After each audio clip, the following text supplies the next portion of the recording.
What's up guys, it's your boy Cody, and today we have what may be the most exciting amplifier product launch of all time in the history of amplifying things on this planet.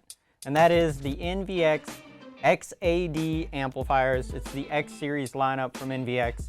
And these amplifiers come packing a big punch. We're gonna jump right into it. The whole lineup, all in all, is gonna have 10 amps, 7 monoblocks. So we're really favoring the high output, send it to a sub and just rattle them windows up. And it's gonna have 7 monoblocks, 2 of your 4 channels, and 1 2-channel amplifier. All of these are gonna be Class D amplifiers. They're all gonna be 1 ohm stable, which is gonna be very important in some of when we get to the wattage breakdown a little later, as well as all of them being full bridge amplifiers. So I'm not gonna go too in depth in terms of like the techie side of full bridge versus half bridge, but most amps are a half bridge amp. So when you look at your speaker outputs, you're gonna have a positive and a negative. These will still also have them labeled as positive and negative, but on a half bridge, you essentially have your positive doing all the work, and then your negative for your ground. While with a full bridge amplifier, you have essentially 2 positive posts. So you have 2 posts doing the work in unison. So that feature is gonna allow you to create a more efficient amplifier, and it's gonna require less components. So that's how you're gonna be able to see insane wattages out of things as small as this, which I believe this is the 700 watt, and then as big as this, which, you know, for what this is, I'm gonna tell you about the wattage here in a second, but for the amount of wattages that this puts out is a pretty small form factor. So that's one of the cool things. You're getting a full bridge amplifier, 1 ohm stable, and it's meant for subwoofers. So it's gonna have that low pass filter, it's gonna have the bass boost, and it's gonna have the subsonic filter, which is something you may not see on a lot of the other full bridge amplifiers, is that they're not actually meant for subwoofers, they're meant for speakers. So a lot of cool things there. As for the monoblocks, the breakdown of them, they're named XAD 12 to 17, so 12 being the lowest at 700 watts by 1. I know, only 700 watts by 1.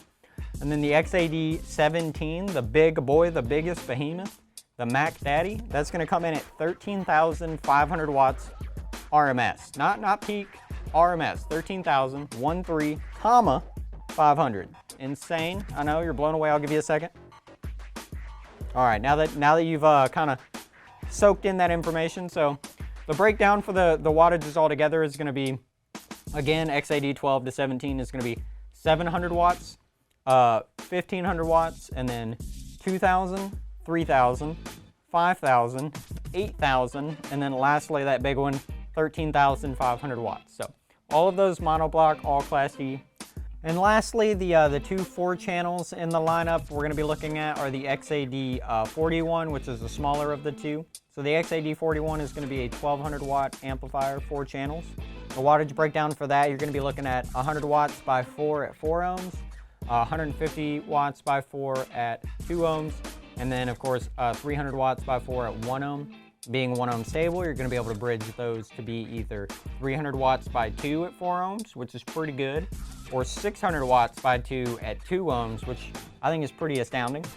And then you have the XAD 42, which is gonna be the bigger brother of the 4-channel series, or 4-channel of the series. That one's gonna be 3,200 watt 4-channel amplifier. Right out of the gate, you're gonna get 350 watts by 4 channels at 4 ohms. So that's already pretty nice. You're gonna get 400 watts by 4 channels at 2 ohms. And then you're gonna get 800 watts by 4 channels at 1 ohm. And then even more amazing, if you bridge those 2 channels, or those 4 channels, so you're gonna get 2 channels, so you're gonna get 800 watts by 2 at 4 ohm.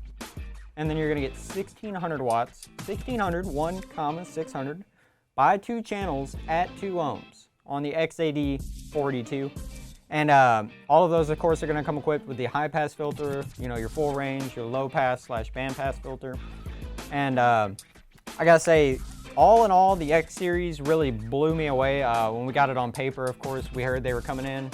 I was like, yo, there's no way, it's gotta be like some boss type ratings here, but we actually did manage to get a amp dyno on that last 4 channel, the XAD 42, and we did get 800 watts. I think it was even a little bit more, maybe a few watts more. Of course, no surprise there, coming out of NVX, you know, they always like to under-promise and over-perform. So we'll see if maybe we get just a watt or two more than 13,500 out of the big X8017, but we did do the X8042 and we were able to see 800 watts by 4 at 1 ohm, or sorry, 800 watts by 4, yeah, 800 watts by 4 at 1 ohm. We were able to see that out of the 42, so you can kind of extrapolate that across the lineup, and it's pretty safe to say you're going to see those wattages all the way through.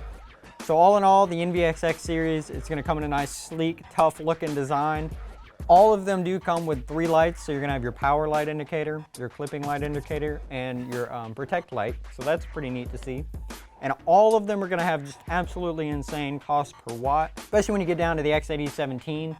None of these amps at this point in time come in at over $1,000. So you're going to get 13,500 watts for under $1,000 in true RMS. That is absolutely astounding. NVX really came through clutch here. We're going to be doing some amp dynos. We're working on getting into a new building, getting a new amp dyno setup.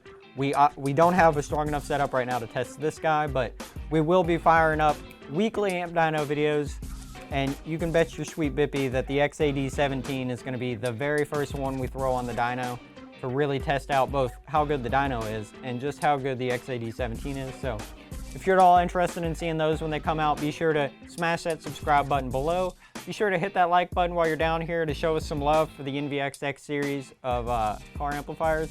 And lastly, leave a comment and tell me which one of these you think isn't going to live up to that RMS rating, so we can kind of screenshot it and throw it up in the amp dyno video, and we'll see who got it right and who got it wrong. I'm pretty sure that these are going to live up to exactly what they say on paper and maybe even impress you a little bit. So as always, guys, be sure to check out the links in the description below if you're interested, and we'll see you in the next one.